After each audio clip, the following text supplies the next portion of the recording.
Hello students, कैसे हैं? अच्छे हैं? तो चलिए बेटा, एनएलएम पढ़ रहे थे, याद है आपको एनएलएम? अच्छा, स्प्रिंग के बारे में पढ़ रहे थे ना? तो चलिए भाई, स्प्रिंग के बारे में पढ़ रहे थे तो स्प्रिंग के बारे में पढ़ेंगे। चलिए, स्प्रिंग में मैं आपको बेटा कॉम्बिनेशन ऑफ स्प्रिंग में सीरीज ग्रुपिंग करा रहा था। सीरीज ग्रुपिंग ऑफ स्प्रिंग है ना बेटा, सीरीज ग्रुपिंग ऑफ स्प्रिंग्स। देखो बेटा, सीरीज ग्रुपिंग ऑफ स्प्रिंग्स में सीरीज ग्रुपिंग ऑफ स्प्रिंग्स की सीरीज ग्रुपिंग। तो यहाँ पर बेटा ये समझो आप, देखो बेटा ध्यान से, ये स्प्रिंग है, ये जॉइंट, और फिर ये स्प्रिंग। यहाँ पर सुनना बेटा, ये देखिए स्प्रिंग है, इस स्प्रिंग का स्प्रिंग कांस्टेंट K1, ये K2, ये जॉइंट है बेटा। अब मैं यहाँ पर बहुत ध्यान से सुनिएगा, यहाँ पर फोर्स लगा रहा हूँ और फोर्स लगा करके इसे खींच रहा हूँ, है ना। खींचूँगा तो जाहिर सी बात है बेटा, यहाँ पर क्या होगा, तो यहाँ पर ऐसा होगा, बिल्कुल गौर से देखना, ये स्प्रिंग थोड़ा सा खींच जाएगा, है ना। ये देखिए जॉइंट यहाँ पहुँच गया, बिल्कुल आराम से सुनना बेटा, और ये जॉइंट यहाँ पहुँच गया। देखिए जॉइंट यहाँ से यहाँ पहुँच गया, और फिर बिल्कुल ध्यान से देखना, और ये वाला स्प्रिंग भी फैल जाएगा, और ये चीज़ यहाँ पहुँच गया बेटा, बिल्कुल आराम से। देखिए ये फोर्स अब यहाँ से यहाँ, ये जो पॉइंट जिस एंड पर मैं फोर्स लगा रहा हूँ वो यहाँ से यहाँ आ गया। तो यहाँ पर बेटा ये K1 वाला स्प्रिंग है, ये K2 वाला स्प्रिंग है। अब इन दोनों को हटा करके एक स्प्रिंग लगाना है, इन दोनों को हटा करके एक स्प्रिंग लगाना है। बिल्कुल ध्यान से देखिएगा बेटा, ये दोनों को हटा के एक स्प्रिंग लगाना है, बिल्कुल आराम से। ये स्प्रिंग है और देखिएगा वही फोर्स लगाना है, वही फोर्स लगाना है ना। और इस स्प्रिंग को K इक्विवेलेंट, सो दैट जितना डिस्टेंस इधर खींच पाए उतना ही डिस्टेंस इसको खींच पाए। अगर मैं इसको x डिस्टेंस खींच पाया तो इसको भी यहाँ पर बेटा x डिस्टेंस खींच पाया, तो मैं बोलूँगा यार दो ने मिलकर जितना काम किया उतना अकेले ने वही काम किया, एक्सटर्नल फोर्स, और दो ने जितना मिलकर काम किया।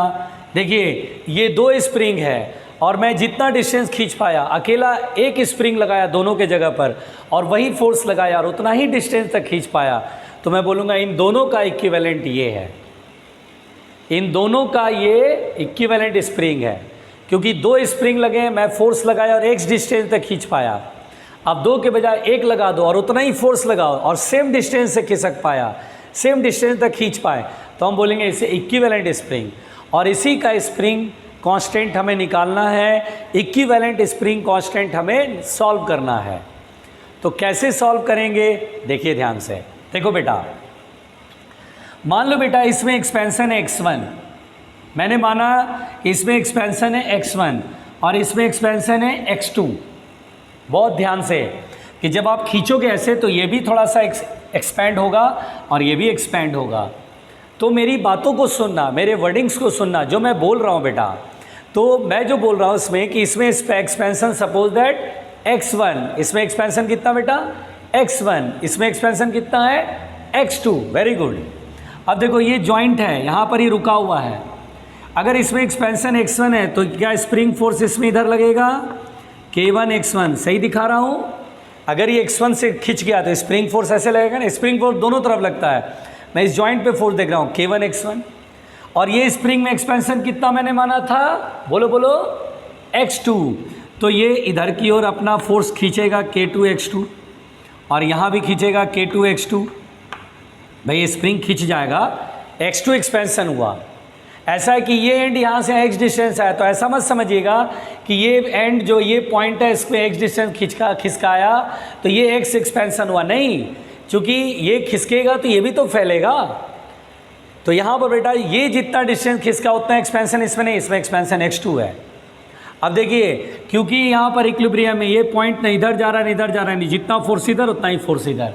तो पहली बात तो K1 x1 is equal to K2 x2, the first equation.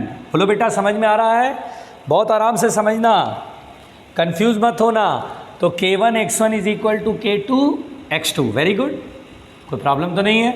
अच्छा, अगर ये x डिस्टेंस फैल गया, अगर ये x डिस्टेंस खिसक गया बेटा, शिफ्ट हो गया, इसका मतलब अगर ये x2 फैला और ये x1 फैला तो x1 और x2 मिलाकर x होगा, क्योंकि जब ये खिसका इधर शिफ्ट हुआ x डिस्टेंस तो थोड़ा ये एक्सपेंड हुआ, थोड़ा ये एक्सपेंड हुआ, थोड़ा ये लेंथ बढ़ाया, थोड़ा ये लेंथ बढ़ाया, तब नहीं ये यहाँ से आ गया, है ना।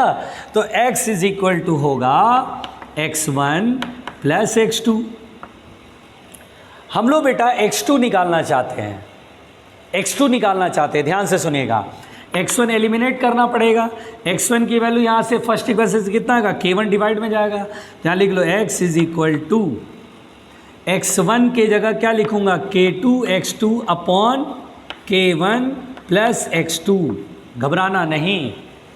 अब यहाँ पर बेटा k1 एलसीएम लेके उठा के ऊपर कर देंगे, तो k1x is equal to, k1 LCM ले लिया तो k2 x2 और यहाँ k1 x2, तो k1 plus k2 into x2। यहाँ तक समझ में आ रहा है, कोई दिक्कत तो नहीं है। x बराबर x1 प्लस x2 समझ में आया, क्योंकि अगर ये x डिस्टेंस खिसका तो इसका मतलब ये x2 लेंथ बढ़ेगा इसके स्प्रिंग का, और ये x1, तभी तो x2 ये x ही खिसक पाएगा। तो x1 plus x2 equal to x, ठीक। अब यहाँ पर बेटा x2 की वैल्यू हमारे पास आ गया k1x upon k1 plus k2, यहाँ तक ठीक है। अब देखिए यहाँ पर बेटा, इसको देखिए, यहाँ पर बेटा अभी आगे नहीं खींच पा रहे, यानी जितना फोर्स इधर उतना ही फोर्स इधर। इधर कितना फोर्स लगा रहे हैं, F एक्सटर्नल, इधर कितना फोर्स लगा रहे हैं, k2 x2। तो F एक्सटर्नल की वैल्यू कितना होगा बेटा, k2 x2, और k2 और x2 की वैल्यू कितना है, ये है ना k1x upon k1 plus k2। बहुत बढ़िया, यहाँ तक ठीक है। अब सोचो, यहाँ पर दोनों स्प्रिंग के जगह पर एक स्प्रिंग लग गया, दिखाई दे रहा है, एक स्प्रिंग लग गया और उतना ही फोर्स लगाया जितना ये लगाया था, और मैंने देखा सेम डिस्टेंस x से खिंच गया, ये शिफ्ट हो गया। अच्छा, यहाँ तो मज़े की बात ये है कि ये जितना शिफ्ट होगा, ये पॉइंट जितना शिफ्ट होगा उतना ही इस स्प्रिंग में एक्सपेंशन होगा। तो यहाँ पर बेटा ये आएगा k इक्विवेलेंट इंटू एक्स, ये रीस्टोरिंग फोर्स, ये स्प्रिंग फोर्स होगा। यहाँ पर ये और ये बैलेंस करेंगे तो F external is equal to k equivalent into x. अब आप यहाँ देखिए, F एक्सटर्नल ये भी है और F एक्सटर्नल ये भी है, क्या दोनों इक्वेट कर दें? हाँ, सेकेंड इक्वेशन भी F एक्सटर्नल है, जो वैल्यू F एक्सटर्नल की यहाँ है वही F एक्सटर्नल यहाँ है। तो बेटा दोनों को इक्वेट कर दो, आओ इक्वेट करें। तो equating second and third, equating second and third बड़े प्यार से। तो बेटा यहाँ आएगा k equivalent into x is equal to आएगा k1 k2 x upon k1 plus k2, और x से x ख़त्म। तो कहाँ लिखे, ये मिटा दें, अब मिटा देते हैं। तो यहाँ पर बेटा बहुत सिंपल सी बात है, मैं मिटा रहा हूँ बेटा इसको, ये लिख लेना, वीडियो रोक करके पहले पूरा लिख लेना अच्छे से, और एक दो बार तो 3 बार कम से कम रफ कॉपी में रिवाइज करना, तब जाके समझ में आएगा। पहला पॉइंट पकड़ो, जब ये शिफ्ट होगा यहाँ से आएगा तो ये जॉइंट भी खिसकेगा। अच्छा, ये जॉइंट खिसक गया तो इस स्प्रिंग में एक्सपेंशन हुआ, ये भी स्प्रिंग में एक्सपेंशन हुआ। इसमें एक्सपेंशन कितना माना था, x1, इसमें एक्सपेंशन कितना माना था, बोलो बोलो, x2। तो ये पॉइंट देखो, जंक्शन, इधर का स्प्रिंग इधर खींचेगा, इधर का स्प्रिंग इधर खींचेगा, k1 x1 बराबर k2 x2। ये इक्वेशन क्लियर है। फिर ये इक्वेशन देखो, अगर ये x डिस्टेंस शिफ्ट हुआ तो इसका मतलब थोड़ा ये एक्सपेंड हुआ, थोड़ा ये एक्सपेंड हुआ, x1 प्लस x2, x खिसक गया, तो x equal to x1 plus x2। x1 की वैल्यू फर्स्ट इक्वेशन से यहाँ रख दिया, क्लियर है। देखिए k1 डिवाइड में जाएगा तो x1 यहाँ रख दिया, k2 x2 upon k1, k1 LCM लेके इधर पहुँचा दिया। अब x2 निकालना बेटा, तो यहाँ देखिए x2 निकालना है, तो x2 की value k1 x upon k1 plus k2। अब यहाँ देखिए एक्सटर्नल फोर्स k2 x2 के बराबर है, x2 की वैल्यू रख दिया, और अब यहाँ एक स्प्रिंग है, जितना ये खिसकेगा उतना स्प्रिंग में एक्सपेंशन होगा, क्लियर सी बात है। F external k equivalent into x, ये दोनों फोर्स इक्वेट कर दिया, यहाँ पहुँच गए। अब बेटा इधर मिटा रहे हैं बेटा, बहुत प्यार से सुनिएगा। तो इस तरह से बहुत प्यार से यहाँ पर k इक्विवेलेंट आ रहा है, k K1 K2 upon K1 plus K2। अगर बेटा 1 अपॉन K इक्विवेलेंट लिखें तो 1 अपॉन K इक्विवेलेंट आएगा K1 प्लस K2, इसको उल्टा कर देंगे ना, K1 K2, और बेटा अलग अलग कर दो K1 अपॉन K1 K2 और यहाँ कर दो K2 अपॉन K1 K2। तो आप थोड़े पढ़े लिखे हैं, ऐसा मैं मान लूँ कि आप पढ़े लिखे हैं, तो यानी 1 अपॉन K इक्विवेलेंट की वैल्यू हो जाएगी 1 upon K1 plus 1 upon K2। और अगर 2 से ज़्यादा 3 स्प्रिंग हो, 4 स्प्रिंग हो, 5 स्प्रिंग हो, तो मान लीजिए बेटा कि फॉर n स्प्रिंग्स, यानी अगर n स्प्रिंग्स सीरीज़ में हो तो उस केस में इक्विवेलेंट स्प्रिंग कांस्टेंट का फॉर्मूला आपको ये लिखना है 1 upon K1, 1 upon K2, 1 upon K3 plus dot dot dot. इस तरह से आपको इक्विवेलेंट स्प्रिंग कांस्टेंट का ये फॉर्मूला लिखना है। तो बहुत ही सिंपल था, इसको एक बार ठीक से वीडियो रोक करके पहले नोट्स में लिखिएगा और कम से कम 2 से 3 बार, पहली बार आप खुद करेंगे अटकेंगे, फिर नोट्स में जो लिखा वो देखेंगे, वीडियो रिकॉर्डिंग दोबारा से देखेंगे, फिर उसके बाद दूसरी बार फिर रफ कॉपी में इसे रिवाइज करेंगे, तो धीरे धीरे कन्फ्यूज़न दूर होगा। अपने तरीके से आप करते जाएंगे, चीज़ें अच्छी होती जाएंगी। ठीक है बेटा, यहाँ पर सुनिएगा बहुत ध्यान से। तो मैं मिटा रहा हूँ आराम से, घबराने का नहीं, घबराने का नहीं, डोंट वरी। जोर से बोलो बेटा, डोंट वरी। हाँ, डोंट वरी। अच्छा, जैसे मान लीजिए इसी में अगर मान लीजिए सीरीज ग्रुपिंग में क्वेश्चन आया कि मान लीजिए सपोज दैट 2 स्प्रिंग है ये और ये 2 स्प्रिंग सीरीज में, इसका स्प्रिंग कांस्टेंट के, इसका 2K, बताइए इक्विवेलेंट स्प्रिंग कांस्टेंट कितना लिखेंगे? तो हम बोलेंगे 1 upon K equivalent equal to 1 upon K plus 1 upon 2K, है ना।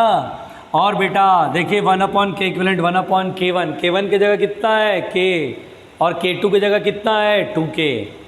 K और 2K का एलसीएम आएगा 2K, यहाँ आएगा 2 प्लस 1, तो K इक्विवेलेंट कितना आएगा 2K बाई 3।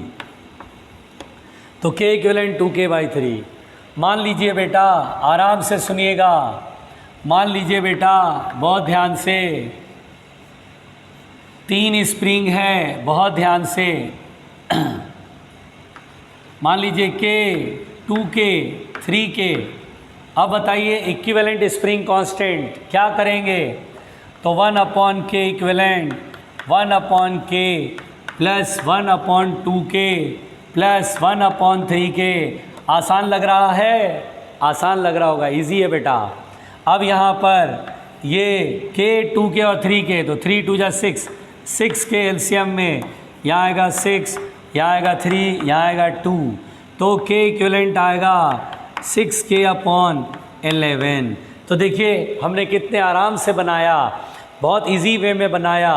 तो अब सीरीज वाला प्रॉब्लम कुछ रहा ही नहीं, है ना। स्प्रिंग जब भी सीरीज में हो, equivalent spring constant 1 upon K equivalent equal to 1 upon K1 plus 1 upon K2 plus dot dot dot, ऐसे करके काम करना है।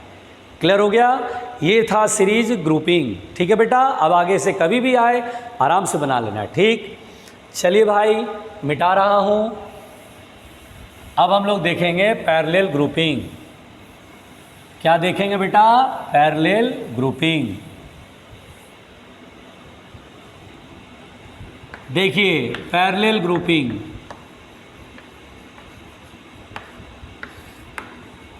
देखिए पैरेलल ग्रुपिंग ऑफ स्प्रिंग्स।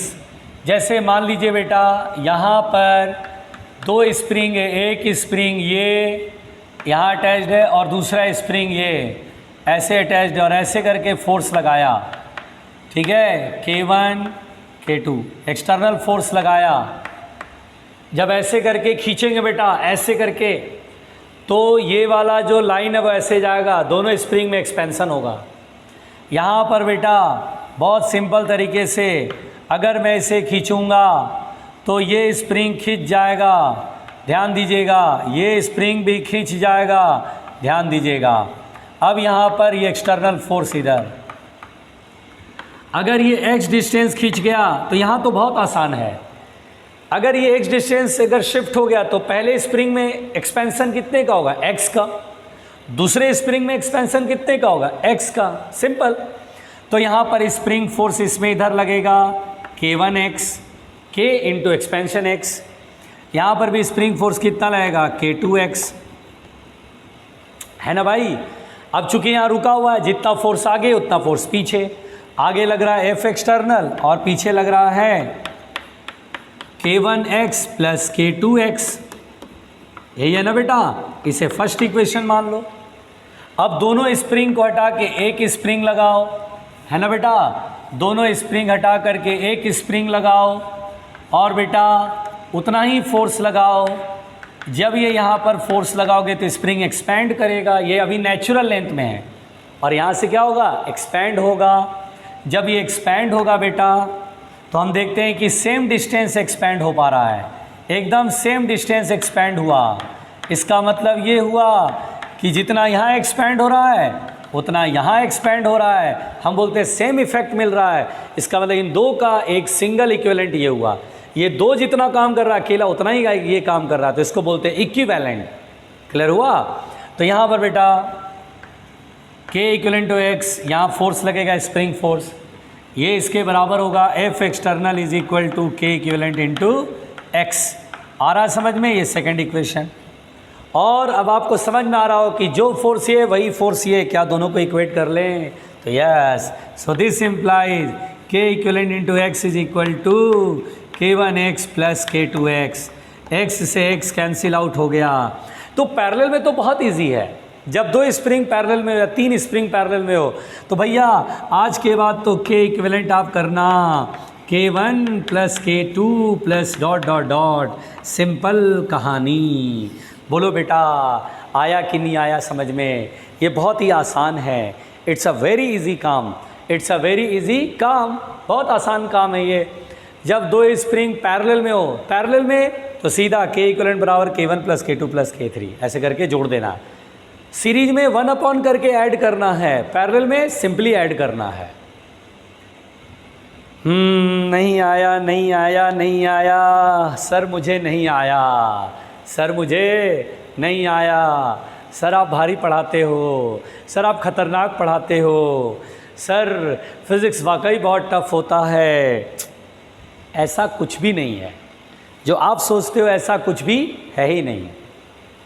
ठीक है बेटा, चलिए मिटाते हैं, चलिए मिटाते हैं।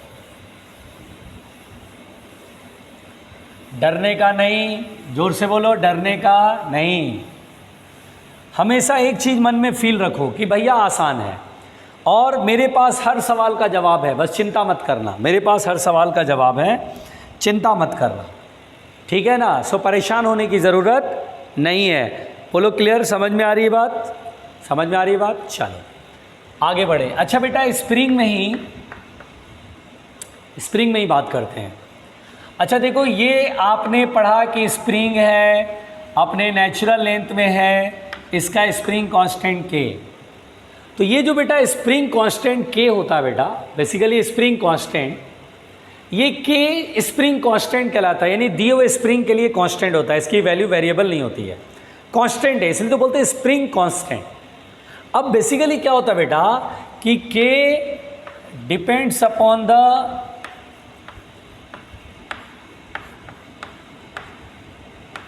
length of the spring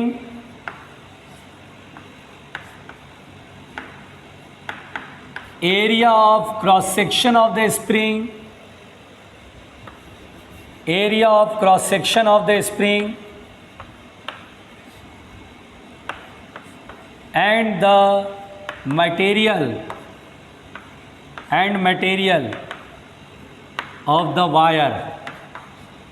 steel का है, कॉपर का है, स्प्रिंग है, किसका है। एक्चुअली बेटा इनफैक्ट वास्तव में जो K होता है बेटा वो इन्वर्सली प्रोपोर्शनल टू होता है लेंथ के। K is inversely proportional to the length. Length कौन सा, ऐसा मत समझ जाना कि जो हम खींचते हैं तो लेंथ बढ़ रही स्प्रिंग की, वो नहीं। वो जो लेंथ, जो नेचुरल लेंथ में स्प्रिंग है, तो कितना लंबा स्प्रिंग है उसको काट के छोटा कर दें या और स्प्रिंग उसमें जोड़ दें तो लेंथ बड़ा हो जाए, वो एक्सपेंशन और कंप्रेशन वाला लेंथ नहीं। लेंथ वो जब वो नेचुरल लेंथ में जो बनावट है एक्चुअली जो लेंथ ऑफ द स्प्रिंग वो बोल रहा हूँ। ऐसा मत समझ जाना कि एक्सपैंड किया तो सर लेंथ बढ़ रहा है तो लेंथ बढ़ेगा तो के घटेगा, नहीं, वो एक्सपेंशन या कंप्रेशन से के पर असर नहीं पड़ता है। के पर असर पड़ता है कि कितने लेंथ का आपने स्प्रिंग बनाया है, जो ओरिजिनल लेंथ जो स्प्रिंग का वो कितना लेंथ है उस पर डिपेंड करता है। K inversely proportional to the length of the spring. जैसे एज फॉर एग्जाम्पल यहाँ पर सुनिएगा बेटा, इसका मतलब के इंटू एल बराबर कॉन्स्टेंट, के इंटू एल, क्यों एल इधर लाएंगे, बाकी कांस्टेंट है तो के इंटू एल बराबर कांस्टेंट। अब जैसे एज फॉर एग्जांपल, मेरी बात सुनिएगा अच्छे से, मेरी बात सुनिएगा, कंफ्यूज मत होइएगा, मेरी बात सुनिएगा। अगर मान लीजिए ये कोई स्प्रिंग है, ध्यान देना, ये स्प्रिंग है, ये स्प्रिंग है, एल लेंथ की स्प्रिंग है मान लीजिए। अब इसको काट करके दो इक्वल पार्ट में काट दिया गया, इसकी लेंथ एल है, अब इसको दो इक्वल पार्ट में काट दिया गया, हमने कैंची से काट दिया, तो ये लेंथ l/2 लेंथ का बना और ये l/2 लेंथ का दूसरा बना। बोला इसका स्प्रिंग कांस्टेंट के है तो इसका स्प्रिंग कांस्टेंट कितना होगा। चूँकि ये दोनों लेंथ सेम है तो जो इसका स्प्रिंग कांस्टेंट वो इसका स्प्रिंग कांस्टेंट, तो ओरिजिनल लेंथ था l लेंथ का स्प्रिंग था, उसका स्प्रिंग कांस्टेंट के, इसका कितना होगा। तो हम इस क्वेश्चन को बनाएंगे कैसे, तो हम बोलेंगे देखो k इंटू एल बराबर होता है कांस्टेंट, k इंटू एल बराबर होता है कांस्टेंट, यानी k1 L1 बराबर k2 L2। हम बोलेंगे जब स्प्रिंग का लेंथ L है तो स्प्रिंग कांस्टेंट कितना है k, जब तुमने कैंची से काट दिया तो स्प्रिंग इतना बचा, अब लेंथ कितना है l/2 तो spring constant suppose that k dash, क्योंकि l इंटू के का प्रोडक्ट कांस्टेंट होना है, सिंपल। l से l कैंसिल आउट हो गया तो k डैश की वैल्यू कितना होगा 2k। आप समझ रहे हैं, यानी बड़े लेंथ का स्प्रिंग लेंगे तो उसका स्प्रिंग कांस्टेंट कम होगा, काट के छोटा कर देंगे, देखिए छोटा कर देते स्प्रिंग कांस्टेंट डबल हो गया। ये एक्सपेंशन और कंप्रेशन की बात नहीं हो रही है, ये स्प्रिंग कांस्टेंट में जो लेंथ ऑफ द स्प्रिंग जितना बनाया गया है उस लेंथ की बात कर रहे हैं। नॉर्मली जो पेन में ऐसे टिक टिक टिक टिक वाला पेन होता है उसमें से स्प्रिंग निकालते हो, वो स्प्रिंग जितने लेंथ का मिलता है उस लेंथ की बात हो रही है, उसको खींचना या दबाने वाला लेंथ नहीं।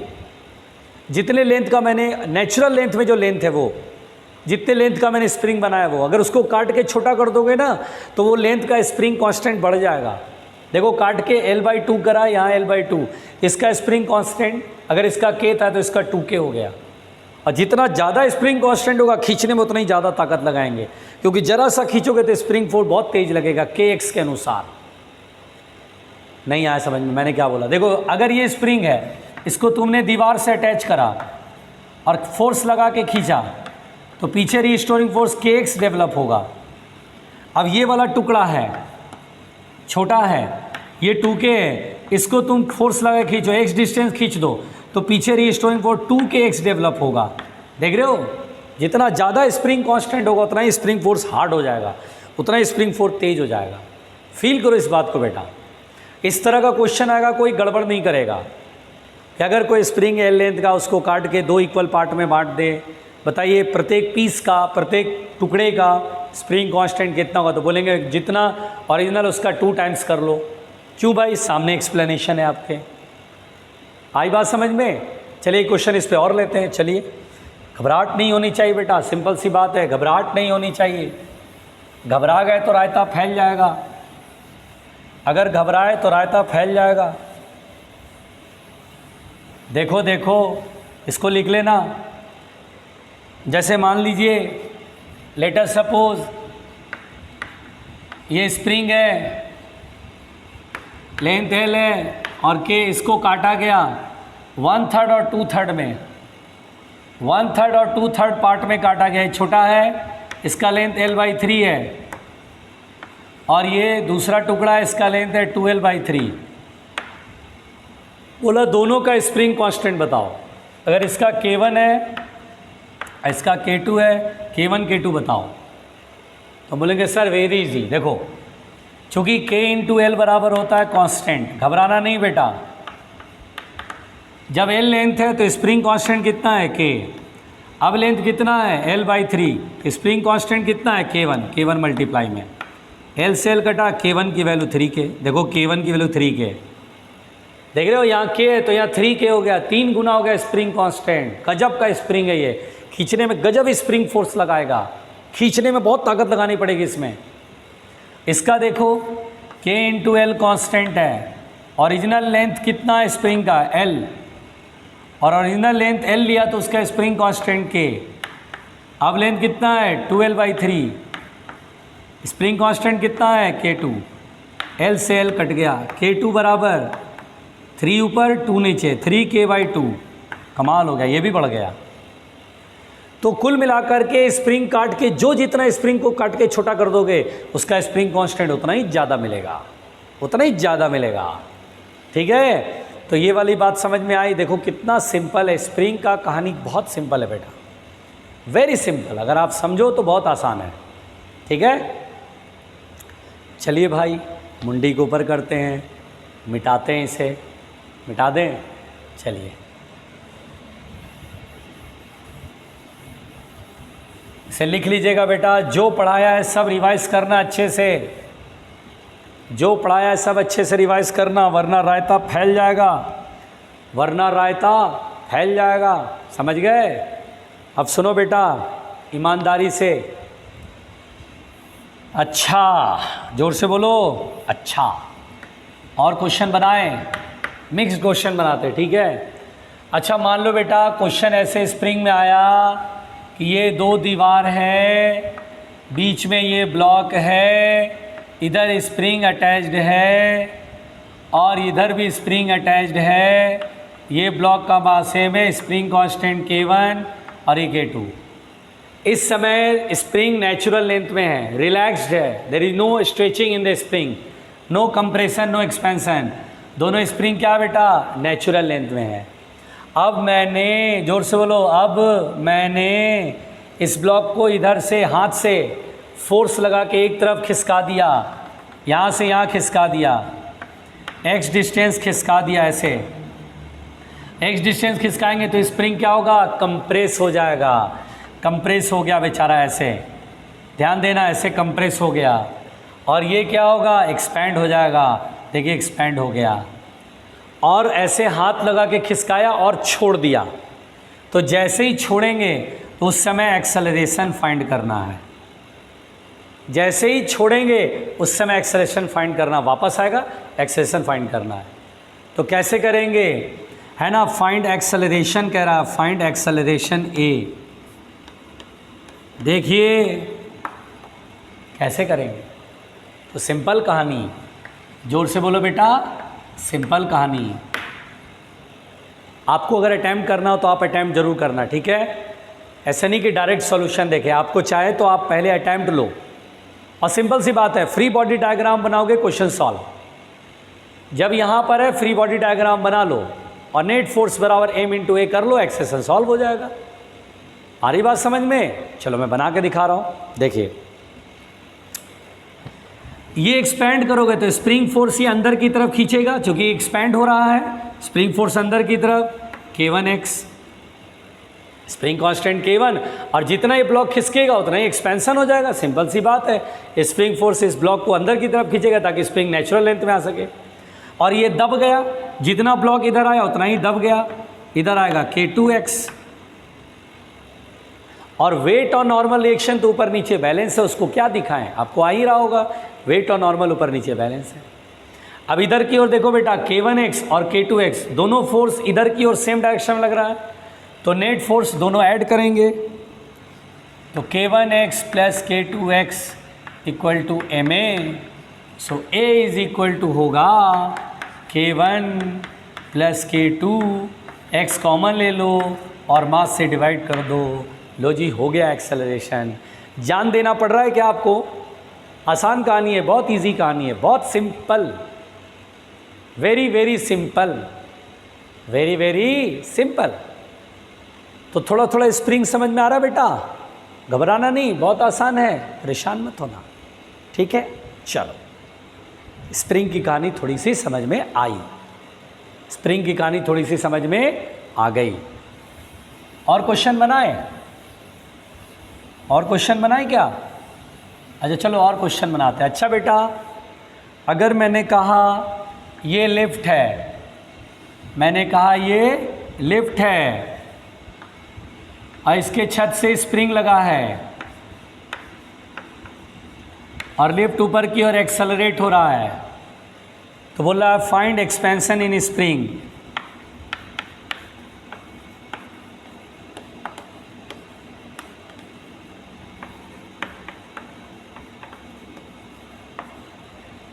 स्प्रिंग में एक्सपेंशन तो सिंपल, नॉन इनर्शियल फ्रेम से बोला था बनाने के लिए, जो लिफ्ट एक्सेलेरेटर और उसके अंदर ऑब्जर्वर बिठा लो।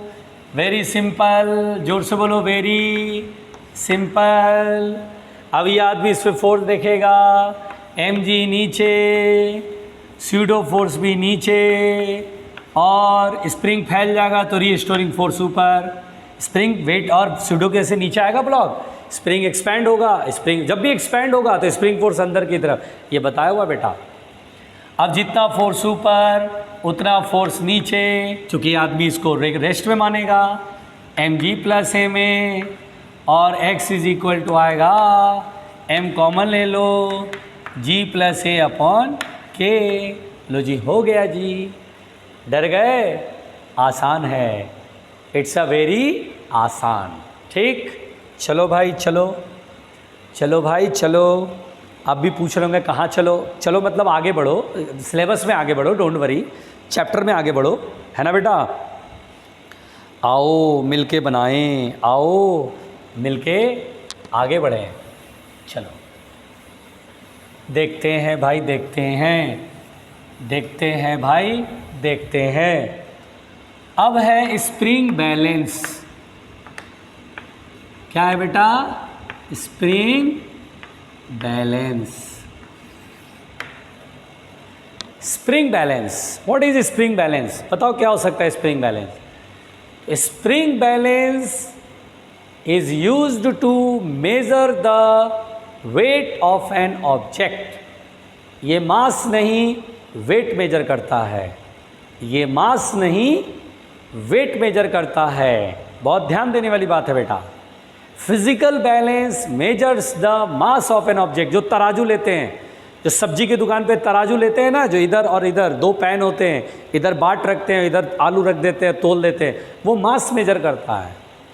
लेकिन स्प्रिंग बैलेंस, जैसे देखिए आपके यहाँ सिलेंडर वाला पहुँचाता होगा तो आप स्प्रिंग बैलेंस ले करके उसको वज़न मापते हैं, या आप जो ऐसे करके डॉक्टर के क्लिनिक में जाते हैं और आपका वेट मेजर करने के लिए, वज़न मास मेजर करने के लिए आप स्प्रिंग बैलेंस पे चढ़ जाते हैं और आपको वो सुई बताता है कि आप 60 kg के कि 70 kg के हैं, है ना। या आजकल वो जो कन्फेक्शनरी शॉप होता है जहाँ पे आप चीनी तेल चावल ये सब लेते हैं, वहाँ पर भी ये वेइंग मशीन लगा होता है, पैन होता है, ऐसा होता है ना, ऐसा बना हुआ होता है ऐसे, और इसमें फिर ये जो है जो सामान लेना है उसमें डालता है और यहाँ रीडिंग में आता है। ये स्प्रिंग बैलेंस है बेटा, एक्चुअली में वेट मेजर करता है। अब आप बोलेंगे सर मास कैसे मेजर कर लिया, वो मैं बताऊंगा आपको, टेंशन मत लेना। अब देखो ध्यान से मेरी बात सुनो। तो स्प्रिंग बैलेंस, सबसे पहली बात, it is used to measure the weight of an object, weight of an object. बहुत आराम से, बहुत आराम से, आराम से, ठीक। It is use to measure the weight of an object. यहाँ पर बेटा स्प्रिंग बैलेंस में क्या होता है? स्प्रिंग बैलेंस में नाम से क्लियर है, स्प्रिंग होगा। तो ये मैंने स्प्रिंग बना लिया, बस इस स्प्रिंग को ऐसे कवर कर देते हैं, अंदर ये छिपा रहता है स्प्रिंग, और यहाँ पे हुक लगा देते हैं, ऐसे हुक, और इससे हम किसी बॉडी को टांगते हैं। अब जैसे ही टांगते हैं बेटा, तो बॉडी अपने वेट से अर्थ की ग्रेविटी इसको खींचती है। अर्थ की जो ग्रेविटी फोर्स लगती है उसको वेट बोलते हैं। तो मान लीजिए W वेट का है तो W नीचे लगेगा। मेरी बातें सुनाई दे रही हैं? मैं जो वर्डिंग्स बोलता हूँ वो कम्युनिकेशन लैंग्वेज बोलता हूँ, ताकि आप तक बहुत अच्छे से पहुँच पाए मेरी बात।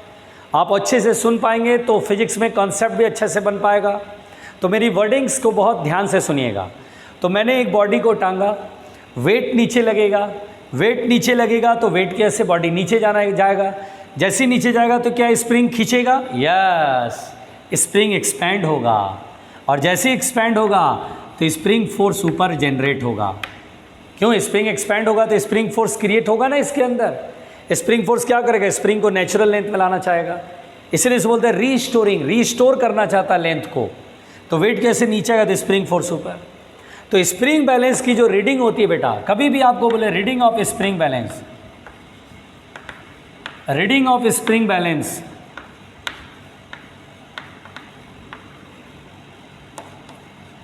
कभी भी रीडिंग ऑफ स्प्रिंग बैलेंस बोले, ध्यान से सुनना, तो रीडिंग आपको लिखनी है बेटा।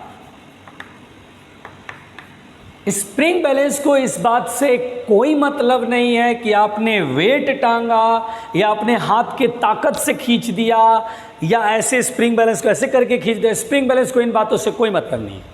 स्प्रिंग बैलेंस को मतलब है कि भैया मेरे अंदर जो स्प्रिंग लगा उसमें रीस्टोरिंग फोर्स कितना है।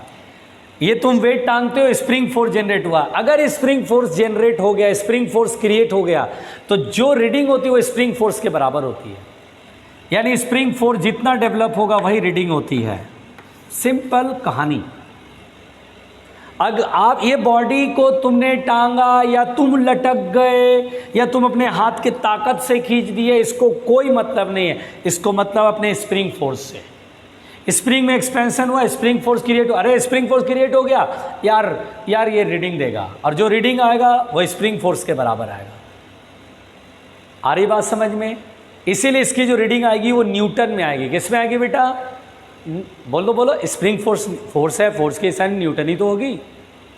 आ रही बात समझ में? और बेटा न्यूटन में होगी। यहाँ पर एक चीज़ आपको बता दूँ कि 1 kg weight is equal to होता है, 1 kg वेट कह लो या 1 kgf कह लो, प्रॉब्लम नहीं है। ये 9.8 न्यूटन के इक्वल होता है, यह अप्रॉक्सीमेटली 10 न्यूटन।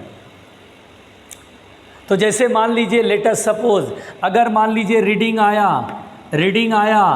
मान लीजिए जैसे reading of A spring balance आया 10 न्यूटन, तो आप इसको लिख सकते हैं 1 kg वेट। इसका मतलब क्या है बेटा? 1 kg का जो वेट होगा, 1 kg वेट का मतलब हुआ 1 किलोग्राम की बॉडी का जो वेट होगा 1 g दैट इज 10 न्यूटन। वो रीडिंग इस फैशन में इस तरीके से देते हैं, है ये न्यूटन में, उसे kg वेट लिखते हैं। और याद रखिएगा 1 kg वेट 9.8 न्यूटन या अप्रॉक्सीमेटली 10 न्यूटन। घबराहट हो रही होगी, इसे लिख लो, एक सेकंड रुकना।